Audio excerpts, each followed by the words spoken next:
मेरी शादी को 7 साल हो चुके हैं। हम इस शादी से कुछ सालों तक बहुत खुश थे। लेकिन फिर मेरे पति अपने काम में इतने व्यस्त हो गए कि उन्होंने हमारे लिए समय निकालना ही बंद कर दिया था। वह रात को बहुत देर से घर आते थे। खाना खाने के बाद वह सीधा सो जाते थे और सुबह सुबह जल्दी काम पर चले जाते।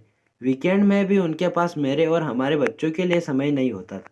उनके इस रवैये से मैं इमोशनल बहुत परेशान हो गई थी। मैं बहुत दुखी थी। उस वक्त मैं बहुत अकेली हो गई थी। मैं अपनी प्रॉब्लम किसी के साथ शेयर करना चाहती थी।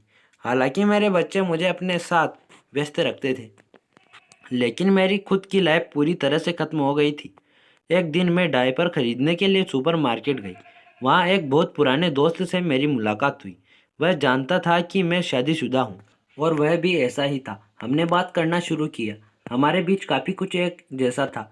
धीरे धीरे हम रोज़ मैसेज पर चैट करने लगे। मैं जानती हूँ कि मैं भावनात्मक रूप से अपने पति को धोखा दे रही हूँ, लेकिन अजीब बात यह है कि मैं इन सबके लिए खुद को दोषी नहीं मानती। मेरे पति बहुत ही केयरिंग है, लेकिन वह 5 मिनट से ज़्यादा नहीं टिकते। इस पर हमारे बीच बहुत बार झगड़े भी हुए। मेरी रात वाली लाइफ काफ़ी बोरिंग है। उसे इस बात की भी परवाह नहीं है कि मैं निराश हूँ। कुछ हफ्ते पहले मैं एक पुराने दोस्त से मिली। वह अविवाहित और बहुत आकर्षित व्यक्ति हैं। मैंने कभी उसके लुक्स पर ज़्यादा ध्यान नहीं दिया, लेकिन अब मैं उनकी तरफ आकर्षित होने लगी हूँ। मैं उनसे मिली, हमने बात की और मैं उनसे पूछा कि क्या हम एक दूसरे के करीब आ सकते हैं। मेरी बातों को सुनकर वह एक पल के लिए शॉक रह गए, लेकिन दूसरे ही पल वह तुरंत राजी हो गए। हम हर 4-5 दिन में सिर्फ वह करने के लिए मिलते हैं।